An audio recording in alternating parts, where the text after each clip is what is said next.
요새는 한 20년 전만 해도 전문 의학 용어들이 너무 일상화돼서 그래서 아주 희소한 전문 의학 용어인데 요새는 일반인들도 다 알고 있는 병이 하나 있습니다. 바로 자폐증이라는 병입니다. 제가 대학원에 다닐 때 서울 사직동에 있는 한 교회에 전도사로 섬기게 되었는데 그 교회에서 어린이집 대신 유치원 대신 굉장히 규모가 있는 그런 교회였는데 대부분 유치원 어린이집을 교회에서 운영하는데 그 교회에서 유일하게 한국 교회에서 유일하게 그리고 그 당시에는 한국 전체에서도 이 특수아를 위한 그런 학교가 없었습니다. 그 특수아 학교를 운영을 했던 것입니다. 그래서 주로 거기에 자폐증을 가진 아이들이 거기에 이제 등록하여서 어, 우리 정식으로 아이를 섬기고 있는데 그걸 이제 또 제가 주일학교와 중고등부를 맡고 있어서 같이 그 일을 돌봤어야 했습니다. 그 당시 자폐증이란 말을 처음 들어봤습니다. 그래서 자폐증 뭔가 병이 있는 아이다라고 하고 또 어감상 어느 정도 상식이 있었기 때문에 저는 맨 처음에 소개받을 때는요 소아마비나 또 뇌성마비와 같은 그런 어떤 장애를 갖고 있거나 외모도 좀 비정상적으로 그렇게 구분될 수 있는 그런 아이들이겠거니 생각하고 처음 그 특수학교에 가서 이제 소개를 받고 소개를 하는데 깜짝 놀랐습니다. 제가 선입견적으로 생각하고 있던 그런 부분이 전혀 아니었던 것입니다. 겉모습은 굉장히 말쑥했고 오히려 같이 지내면서 보니까요. 어떤 아이는 어떤 부분에 있어서는 굉장히 일반인들보다 뛰어난 면을 가지고 있었습니다. 특별히 이 이름까지 기억나는데 이 보영이라는 아이는요. 구구단을 안 배워서 몰라요. 그런데 덧셈을 더하는 방식으로 해서 구구단을 저보다 더 빨리 대답을 합니다. 깜짝 놀랐습니다. 한 번 불러준 단어를 기억하는 것은 제가 감히 따라가질 못합니다. 그 당시에 저도 총명하다라고 생각했는데 영어 단어 같은 경우에 예를 들어서 한 20개를 갖다 불러주면요. 저는 반 정도밖에 순서를 기억하지 못하는데 그 아이는 하나 또 어김없이 그걸 다 기억하는 것입니다. 그래서 야 천재 아닌가라고 그렇게 생각할 정도의 오히려 뛰어난 아이들입니다. 그래서 저는 그 아이들이 이 처음 대하고 나서 제가 가졌던 선입견보다 훨씬 상태가 좋아서 그래서 이 심각한 병이 아니겠거니라고 생각하게 되었습니다.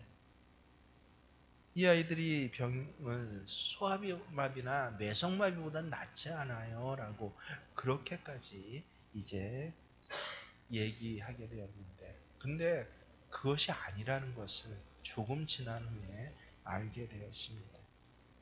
오히려 중증 소아마비나 뇌성마비보다 훨씬 더 심각한 병이라는 것이에요. 이 병을 앓고 있는 아이들은요, 무리 가운데 있으면서도 마치 다른 사람은 없는 것처럼 그렇게 행동을 합니다. 사람이 쳐다봐도 눈맞춤을 거의 하지 않습니다. 말을 걸어도 반응이 없어요. 아주 극단적으로 어떤 기쁨이나 분노, 고통의 경우를 제외하고는요. 가장 큰 특징은 얼굴의 감정 표현이 좀처럼 드러나지 않더라라고. 그래서 무엇을 생각하고 무슨 일이 있는지를 절대 거의 알 수가 없습니다. 야, 잘 왔어 하고 아침에 끼워 안아줘도 반응이 없어요. 자기가 먼저 반응한 경우는 대개 딱 한 가지 경우인데 자기가 원하는 물건이 있을 경우에 자기가 스스로 집으면 되는데 집지 않고 그때 이제 그나마 교류가 있는 선생님이나 그것도 손도 안 붙잡습니다. 옷깃을 붙잡고 끌어서 그 물건 앞에 갖다 놉니다. 그 집어 달라는 것입니다. 때로는 격렬하게 구르는 놀이도 해보는데요. 잘 반응할 수도 있지만 이 놀이가 끝나자마자 또 온 우주에 자기밖에 없는 듯이 많은 아이들 사이에 있으면서도 각기의 아이들이 그렇게 다시 무관심한 상태로 되돌아갑니다. 그래서 이게 자폐증이구나라고 하는 것을 그때 알게 되었습니다. 그래도 이 초창기는 그때까지도 그래도 제가 대학교부터 이 뇌성마비 걸린 한 아이를 갖다가 그 한 6년 7년을 거의 한 달에 2번 정도를 찾아가서 씻기고 뭐하고 해서 돌보던 주몽재활원이라고 해서 그런 경험이 있기 때문에 그래도 그런 애들보단 낫다라고 그렇게 이야기를 어쩌다 하게 됐는데 그때 우리 중고등부 교사하면서 그 특수학교 교사를 했던 한 여자 청년 선생님이 제 말을 듣고 아주 깜짝 놀랄 만한 이야기를 해주었습니다. 전도사님, 소아마비나 뇌성마비에 걸린 아이들은요, 부모가 끔찍하게 사랑해주면 그래도 그 사랑을 압니다. 그리고 자기도 가끔은 사랑한다는 반응을 합니다. 그런데 자폐아들은요, 부모가 아무리 사랑한다고 해도 반대로 혹은 미워한다고 해도 자기 눈에 지금 눈앞에서 자기 때문에 울고 있는 부모의 우는 모습을 보면서도 전혀 반응하지 않습니다. 자폐아의 부모들은 평생을 자기 자식에게 엄마 사랑해, 아빠 사랑해 라는 말을 한 번도 듣지 못하는 경우가 많은데 그래서 부모들이 더욱 가슴 아파하고 한 가족관계 안에서는 이것이 얼마나 끔찍한 병인지 모릅니다라고 그렇게 얘기를 해줬습니다. 남보다 더욱 애절하게 자폐아 자식을 돌보면서도 벙어리도 아닌데 평생 사랑한다는 말 한 번 듣지 못하는 부모의 심정이 어떨까를 처음으로 그 얘기를 듣고 생각해 봤더니 정말 가슴 아프더라고요. 그 후 목회를 계속하면서 저는 놀랍게도 사직동에 있던 어떤 특수 학교 기관에서 뿐만 아니라 자폐아들을 일반 교회에서 보게 되었습니다. 오늘날 크리스찬들은요, 겉모습은 말짱합니다. 이상이 없습니다. 좋은 옷을 입고 와서 꼬박꼬박 예배를 드립니다. 설교도 듣습니다. 교회도 잘 오고 갑니다. 그런데 그들은요, 전혀 말이 없습니다. 반응이 없다라고 하는 것입니다. 자폐증은 원래 현실에서 멀어지고 자기의 내면 세계에 틀어박히는 정신분열증을 이야기를 합니다. 현대 그리스도인들은 귀로 듣고 머리로는 아는데 반응이 없어요. 삶으로 반응하지 않고 특별히 입술로 자신들이 받은 사랑이 그 은혜가 그 기쁨이 무엇인지 그 가치가 무엇인지 절대로 전하지 않습니다. 그래서 그때부터 저는 자폐아가 아니라 자폐증 크리스찬들이라고 그 명명하게 되었습니다. 그리고 자폐증이 있는 자녀를 둔 부모들의 마음이 세상 모든 부모 가운데 가장 고통스러운 것처럼 입을 열어 복음을 전하지 않는 우리를 보시는 하나님께서 얼마나 슬프고 고통스러우실까라고 생각할 수 있게 되었습니다. 오늘날 많은 크리스천들은요, 구원받지 못한 가족 또 이웃을 향해서 깊은 마음의 부담과 삶의 자리에 부담이 있어요. 그리고 기도의 부담을 가지고 살아갑니다. 그러나 여기서 우리가 잊지 않고 기억해야 할 것은요, 이런 부담감이 아무리 많을지라도 우리의 입술과 삶으로 반응하지 않으면, 복음을 전하지 않으면 안 된다라고 하는 것입니다. 우리가 가족의 영혼을 향한 깊은 마음의 부담을 안고, 그래서 우리는 우리 행실로 그들을 위해서 많이 양보하지 않습니까? 많이 용서하지 않습니까? 많이 헌신하지 않습니까? 그리고 눈물로 때로는 기도하기도 합니다. 하지만 이 한 가지가 없으면 우리의 그 모든 수고는 헛된 것이 되어버립니다. 우리의 이 모든 크리스찬으로서의 수고가 열매 맺기 위해서는 단 한 가지, 그들이 믿고 구원받을 수 있도록 단순한 복음이라도, 하다못해 예수의 이름이라도 전해야 하는 것입니다. 물론 우리가 입으로만 예수 그리스도의 복음을 말하고 삶으로는 정말 세상 사람들조차 찌찌거릴 정도의 삶을 살아간다라고 한다면 그것은 매우 잘못된 것이고, 아무리 복음을 전한다고 해도 그것은 대부분이 숲으로 돌아갈 것입니다. 그러나 반대로요, 우리가 아무리 아름다운 삶을 산다고 해도 우리의 입술을 열어서 우리가 죄인이란 사실과, 그럼에도 불구하고 하나님께서 우리를 얼마나 사랑하셨는지, 그 사랑 때문에 예수 그리스도를 이 땅에 보내셔서 바로 당신의 죄로, 내 죄로 십자가에 죽게 하신 것, 그런데 하나님께서 그분을 살리셔서 온 세상에 구주가 되게 하셨다라는 이 복음을 증거한 일 없이 구원의 열매는 기대할 수 없다라는 것입니다. 우리의 아름답고 덕스러운 행실도 이 복음을 그들에게 증거하는 것 대신에 대신할 것은 아무것도 없다라고 하는 것입니다. 우리는 크리스찬이에요.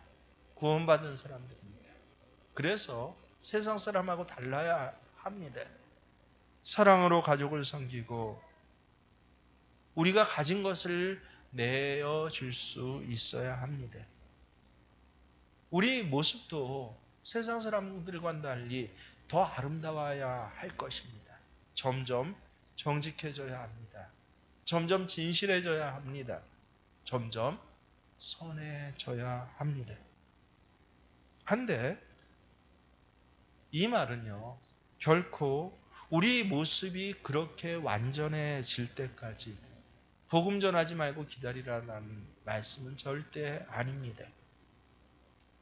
흔히 내 모습이 많이 아름답게 변화된 후에 전도하겠다나, 아니면 내가 행실로 그들을 많이 섬겨서 자연스럽게 그들의 마음이 감동되기를, 감화되기를 기다린다라고 여러분 혹시나 말이라도 하지 마십시오. 구원은 하나님의 일방적인 선물이에요. 선물인데 이 선물은요, 언제 주어집니까? 우리가 전할 때만 주어지게 되는 것입니다. 여러분, 저는 그래서 이런 비유를 예전에 해보았습니다. 화면은 나오는데 소리가 안 나는 TV가 있습니다. 또 한편에서는 화면은 안 나오는데 소리는 잘 나오는 라디오가 있습니다. 여러분, 어느 것을 택하시겠습니까? 입을 열어 전하지 않고 그저 선행을 하고 내 착한 행실로 저 사람이 감동받기를 원하는 것은요, 소리나지 않는 TV와 같습니다. 하지만 반대로 삶의 자리에서 내 모습이 많이 부족합니다. 모자라는 것도 있고 때로는 흠도 있어요. 근데 분명하고 똑똑하게 복음을 전파하는 것은 아름답진 않지만 메시지는 또렷한 라디오와도 같습니다. 여러분, 어느 것을 하나님께서 기뻐하시고 하나님께서 과연 무엇을 통해서 역사하실까요? 오늘 본문 사도 바울이 우리에게 들려준 메시지의 핵심이 바로 이것입니다. 13절의 말씀을 함께 읽습니다. 누구든지 주의 이름을 부르는 자는 구원을 받으리라. 그래서 부른다라고 하는 의미는요, 내가 예수님 내 구주십니다라고 인정한다는 것입니다. 그래서 구원은요, 예수님을 구주로 인정하는 자만이 구원을 받을 수 있습니다. 하나님의 아주 철저한 법칙이에요. 아무리 선하고 마음씨가 착하고 서로 사회에서 의인이라고 칭송받을 정도로 대단하게 선한 또 아름다운 일을 했다라고 할지라도 그는 결코 구원받을 수 없습니다. 어떤 사람에게만 예수를 내 구세주이십니다라고 인정하는 자, 예수를 주로 부른 자에게만 하나님은 구원이라는 선물을 주십니다. 근데 우린 이건 잘 아는데 이 부르짖음은 언제 생깁니까? 속에 마음에 믿음이 있을 때 생긴다는 것이에요. 믿음은 어디서 나옵니까? 그것은 바로 듣는 데서 나온다라고. 그래서 14절이 바로 그 말씀이에요. 함께 읽습니다. 그런즉 그들이 믿지 아니한 자를 어찌 부르리요? 듣지도 못한 이를 어찌 믿으리요? 전파하는 자가 없이 어찌 들으리요? 그래서 한 사람이 구원받기 위해서는요, 이러한 단계를 하나님께서 거치게 하셨어요. 하나님의 법입니다. 마치 아침이면 해가 뜨고 저녁이면 해가 지는 것과 같은, 해가 지면 저 하늘에 떠 있는 달이 환하게 보이면서 별들도 보이게 하신 것, 이것이 바로 하나님의 법칙인 것처럼요, 하나님의 구원은 이 법칙에 따라서 그래서 하나님 작정하신 자에게 주어지도록 하나님께서 정하셨습니다. 그래서 여러분, 한 사람이 구원받는다는 것은 앞에 이런 단계가 있어야만이 가능하구나라고 하는 사실을 우리는 결코 잊어서는 안 됩니다. 간혹 제가 교우들에게 묻습니다. 왜 당신의 가족은 아직도 예수 안 믿습니까? 왜 그렇게 평소에 잘 지나고 짝꿍처럼 그렇게 귀하게 관계하는 당신의 동료는, 당신의 친구는 왜 아직 예수 안 믿습니까? 라고 질문하면 대부분의 사람들의 공통적인 대답이 뭔지 아세요? 제가 부족해서 그렇죠. 분명히 옳은 대답이에요. 하지만 우리는 정직하게 고백해야 합니다. 우리 가족이, 우리의 친구와 동료가 아직 신앙을 갖지 않고 있는 가장 1차적인 원인은요, 당신이 부족해서가 아니라 당신이 전하지 않아서 그렇습니다. 우리가 아름다운 행실로 사랑하는 남편, 아내의 마음을 감화시키는 것도 중요합니다. 하지만 보다 더 중요한 것은 선명한 복음을 제시하는 것이 보다 중요합니다. 그러므로 여러분에게 거듭 말씀드리는데, 우리가 거룩하고 아름다운 모델을 보여주는 것은 정말 필요하고 훌륭한 일이에요. 하지만 그것이 내가 입을 열어서 내 자식에게, 내 부모에게 하다못해 예수라는 그 이름 하나라도 전하는 이것을 대신할 수는 없다라고 하는 것입니다. 성경의 제자들의 모습을 통해서도 우리는 이 사실을 분명히 확인하게 됩니다. 여러분, 오순절 성령 강림 사건이 있기까지 제자들은 숨어 다니던 신세였습니다. 마가의 다락방에 숨어서, 그래서 예수님이 말씀하신 바에 따라 오래 기다리며 성령을 기다리며 기도했고, 그곳에서 성령 충만함을 잊게 되었습니다. 성령 충만해진 사람들이 꽁꽁 걸어 잠갔던 다락방을 열고 거리로 쏟아져 나옵니다. 저 화천 시계탑 한가운데서 큰 소리를 들어서 주 예수를 믿으라 라고 외치게 됩니다. 여러분, 그것은 베드로와 요한이에요. 근데 그것을 쳐다보고 있었던 예루살렘 사람들의 눈으로 한번 생각해 보십시오. 예루살렘 사람들의 눈엔 베드로가 어떻게 보였을까요? 화천 사람들의 눈에는 저 화천 시계탑에서 새세명 축제에 오십시오, 예수 믿으십시오 하는 여러분이 어떻게 보일까요? 별 볼 일 없는 존재입니다. 거기다가 흠은 얼마나 많은지요. 베드로는 예수님 앞에서는 망구의 귀를 칼로 내리치는 그런 담대함을 보이다가도 그 혈기를 가지고 불과 몇 시간 후에는요, 나 저런 예수란 자는 몰라라고, 이 원래 히브리 헬라어 원 뜻을 얘기하면 여러분 깜짝 놀랍니다. 욕을 해가면서 저주를 해가면서 그렇게 예수를 부인하고 계집종 한마디에 일찍이 도망했던 사람이, 그 사람이 베드로라는 걸 다 알아요. 날도 얼마 지나지 않았습니다. 왜냐하면 불과 한 달 조금 더 된 전에 이 예루살렘 온통 역사적으로 가장 시끄러웠던 사건이 일어났던 그 현장에 있던 사람들이 지금 베드로 앞에 있는 예루살렘 사람들은 아닙니까? 그들은 베드로의 모습이 어떤지 아주 똑똑하게 기억하고 있었습니다. 저 무식한 어부라고 대놓고 이야기하고 있었습니다.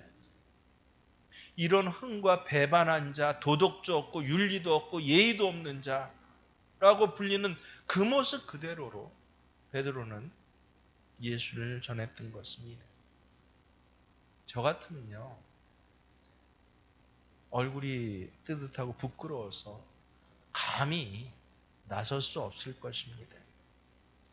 그런데도 베드로는요, 배반자였던 그 부끄러움을 그대로 가진 채 시장터 한복판에 나가서 예수님을 증언합니다.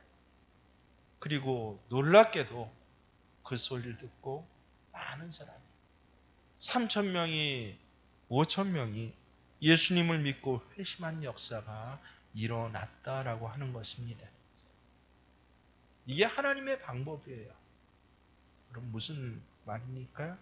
내가 거룩하고 예수님을 닮아가는 것은 참 중요한 일이지만 더 중요한 것은요, 내가 흠 있고 부족한 모습이라고 할지라도 내가 복음을 선포해야만 사람들은 죄에 대해서 각성하고 하나님 나라를 생각하고 십자가 앞에서 뉘우치고 새 사람이 될 수 있는 그 첫 출발을 하도록 하나님께서 그렇게 만드셨다는 것입니다. 다시 한번 10절 말씀을 정확히 보시길 바랍니다. 사람이 마음으로 믿어 의에 이르고 입으로 시인하여 구원에 이르느니라. 여러분, 내가 믿는 복음을 사람들 앞에서 부끄러움 없이 두려움도 없이 시인하게 될 때만이 뭐라고요? 구원에, 아니 구원은 주신 거예요. 한 번 주신 건데 왜 이르른다고 합니까? 그럼 분명히 생각해야 돼. 구원은 한 번 받은 선물입니까? 아니면 이루어가는 겁니까? 구원은 한 번 받는 거예요? 이루어가는 거예요? 이단들이 이거 갖고 사람들을 잘 놀립니다. 구원은 한 번 받는 거예요. 하지만 한 번 받은 구원은요, 이루어 가야만이 그 구원은 유효하다라고 하는 것입니다. 꼭 기억하십시오. 여러분 구원받은 분들이죠. 그래서 구원을 이루어가는 것은요, 구원 받은 사람만이 할 수 있는 일이고 구원받은 사람이 해야 할 일입니다. 구원을 이루어가는 것, 무엇으로 이루어간다고요? 입으로 예수를 시인할 때 이루어가게 됩니다. 내가 착한 일을 하고 교회 봉사 많이 하고 이것저것 나 술도 끊고 담배도 끊고 여러 가지 못된 짓도 끊고 잘하게 되었어. 아니요. 그건 중요하고 훌륭한 일이지만 구원을 이루어가기 위해선 나는 뭐 해야 돼요? 입으로 예수를 시인해야 돼요. 착한 일 했다고 구원 이루어가는 것 아닙니다. 선행을 했다고 이루어가는 것 아닙니다. 가장 그 첫 출발은 구원받은 나는 예수를 시인하는 것, 이게 구원을 이루어가는 것인데, 놀랍게도 내가 구원을 이루어갈 때 세상에서는 어떤 일이 일어납니까? 내가 시인한 그 시인을 듣는 자들의 구원의 선물이 그때서 비로소 주어지더라라고 하는 것입니다. 그래서 오늘 본문을 보면요, 정확히 네 단계의 질문이, 하나님께서 질문을 하세요. 14절과 15절을 보십시오. 네 단계가 무엇입니까? 14절 15절 보시면, 그런즉 믿지 아니하면 어찌 부르리요. 부르는 단계가 있어요. 예수를 불러야 돼요. 구주로 불러야 돼요. 그리고 또 어떤 단계가 있어요? 듣지 못한 자를 어찌 믿어야 되는구나. 믿어요. 그 다음에 어떤 단계가 있습니까? 전파하는, 들어야 되는구나. 네 단계예요. 거꾸로 성경은 그 순서를 갖다가 강조법으로 바꿔서 얘기했는데, 첫 번째 단계가 무엇입니까? 첫 번째 단계가 내가 전파해야 된다. 전파하면 듣게 되고, 들으면 믿게 되고, 믿으면 예수를 구주로 인정하게 된다. 하나님께서는 구원에 이렇게, 구원이라는 선물에 한 번 주시는 선물이지만 네 가지 단계를 준비하셨습니다. 그래서 여러분이 어느 순간 구원을 받았는데, 저도 예수님을 인격적으로 처음 영접한 건 정확히 기억나요. 중학교 2학년에 3학년 올라가는 그 겨울방학 때였습니다. 그래서 한번 그 놀랍고 신비로운 순간 내가 예수를 인격적으로 영접하고, 그래서 중생하게 되고 구원을 받게 되는데, 그 구원은 한번 그날 그 새벽에 받은 줄 알았더니 아니었어요. 성경에 그 다음에 보니까 네 단계가 있었구나. 뭐예요? 누군가 뭐 했어요? 전파했고, 그리고 들을 귀가 있어서 들었고, 그리고 성령께서 그것을 믿도록 내게 허락하셔서, 그래서 내 입술로 그렇습니다, 예수님 나의 주님이십니다 라고 고백하는 그 순간에 내게 구원의 선물이 내려졌구나 라고 하는 것을 알게 되었습니다. 그리고 나를 왜 구원해 주셨나, 이런 나를 왜 구원해 주셨나, 내가 불쌍해서, 아니면 내가 남보다 하나님께서 특별히 사랑할 만한 점이 있어서? 아니에요. 구원을 이루어가라고 구원해 주셨는데 왜 그날 나를 안 불러가셨습니까? 저는 지금도 생각해요. 어쩌면 세상에서 가장 단순하고 복된 건 아닌데 편안한 사람이 구원받는 즉시 하나님의 불림받아가면 얼마나 좋을까. 여러분, 그 구원받는 예수님을 인격적으로 영접했던, 중생했던 그런 날들을 다 기억하시잖아요. 누구든지 있잖아요. 정말 하나님 나 지금이라도 좋아요, 제발 나 좀 데려가 주세요. 얼마나 좋은지 몰라요. 근데 왜 안 데려가셨어요? 왜 죄 많고 이 사건 사고 많은 세상에서 계속 내가 괴롭고 때로는 시험도 받게 하시고 왜 그러셨습니까? 왜 그러셨어요? 왜 아직도 이 자리에서 여러분 예배 드리십니까? 단 한 가지 이유예요. 전하라고요. 결혼해서 네 남편에게 이것을 전하라는 것입니다. 네 자녀에게 이것을 전하라는 것입니다. 미처 예수 몰랐던 내 부모에게 이것을 전하라라고 하는 것입니다. 그래서 우리의 할 일은 무엇이에요? 우리가 받은 구원의 이 복음을 전하는 것이에요.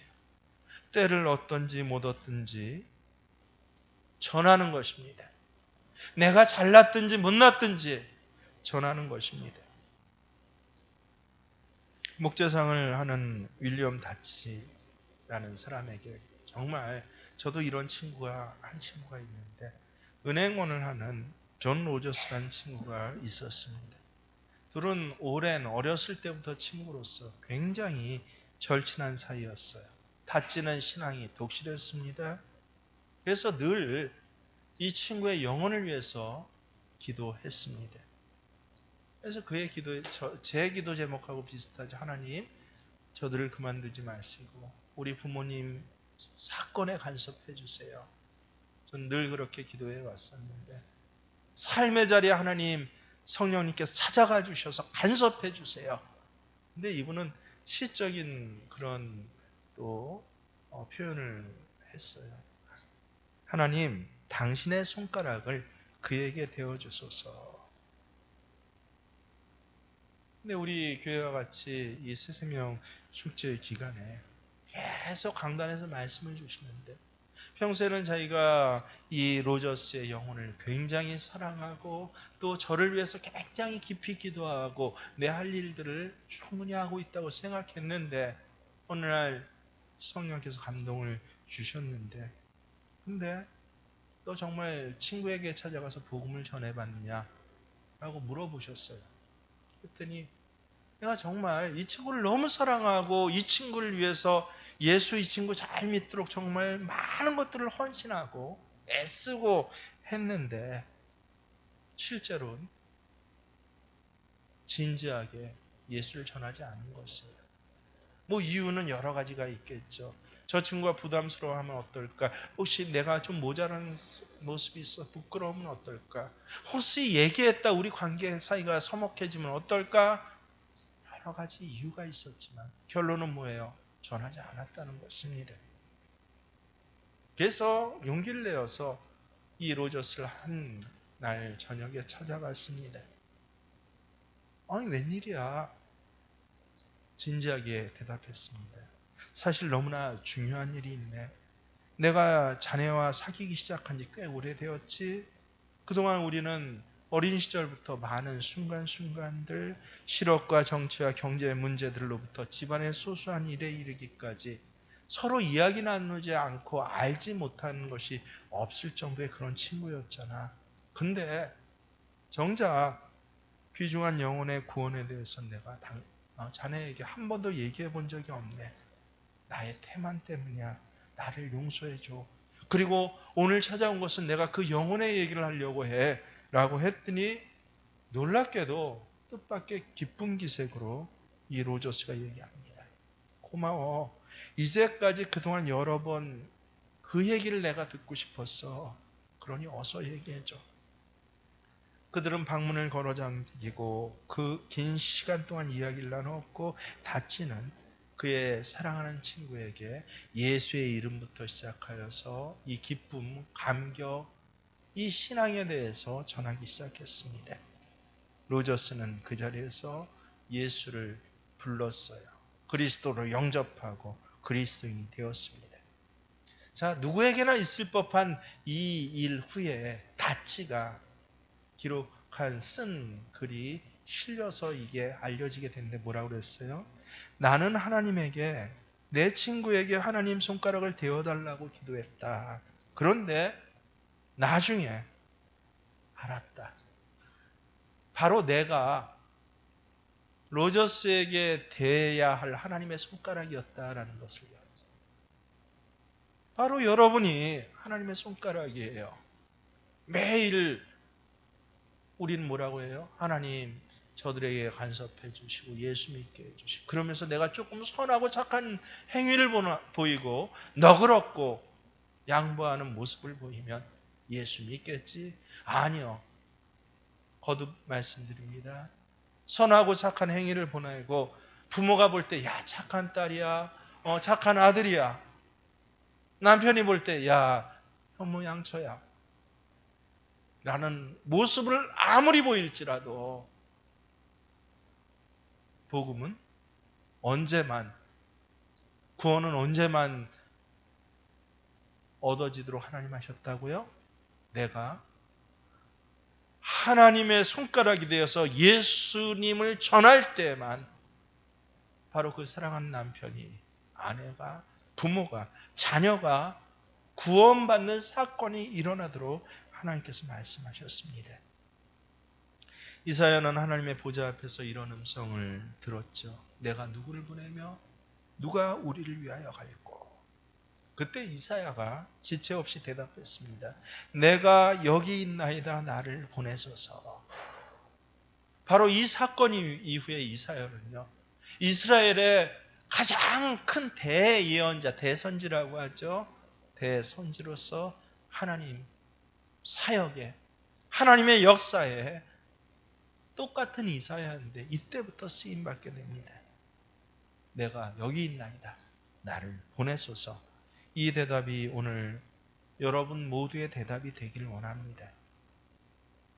다음 주에 영혼의 축제가 시작됩니다. 일주일 동안 여러 가지 이유로 쑥스러워서 용기가 없어서 부끄러워서 내가 못나서 전하지 못했던 이 예수의 이름을 담대히 전하시는, 그래서 새생명 축제는요, 저 밖에 있는 사람 구원받는 게 아니라 여러분의 구원이 이루어져가는 날이 되시기를 주의 이름 축원합니다. 우리 주제가 찬송으로 하나님 앞에 한 주 동안 살아갈 내 신앙을 고백합니다.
기도합니다. 그런즉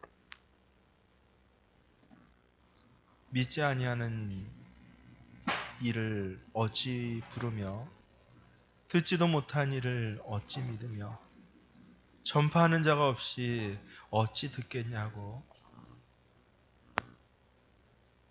하나님, 우리에게 오늘 다시 분명하게 말씀해 주신 것 감사를 드립니다. 그리고 나를 구원해 주신 것은 보내심을 받은 그 사명 때문임을 나 알게 하여 주시옵시고, 이제 한 주 동안 좋은 소식을 전한 자들의 발이 되게 하여 주시옵소서. 사랑하는 그 남편과 너무도 사랑하는 아내에게, 눈에 넣어도 아프지 아니하는 내 자녀들에게 하나님, 하늘보다 높고 바다보다 더 깊은 넓은 내 부모에게 세상에서 가장 귀한 이 구원의 소식 꼭 전하게 하셔서 이후에는 주의 성령께서 그들로 들려지게 하시고 믿어지게 하시고, 그래서 예수를 구주로 인정하고 부르는 하나님 약속된 역사가 일어나는 한 주간 되게 하여 주시옵소서. 이제는 우리 주 예수 그리스도의 은혜와 하나님 우리 아버지의 지극하신 사랑하심이, 성령님께서는 선포하신 말씀의 약속을 그대로 한 획도 틀림없이 이루어 주시는 역사하심이 이제 한 주 동안 전도자로 살아갈 모든 예배자들 위에와 그 삶의 자리 위에 함께 하시기를 간절히 축원하옵나이다.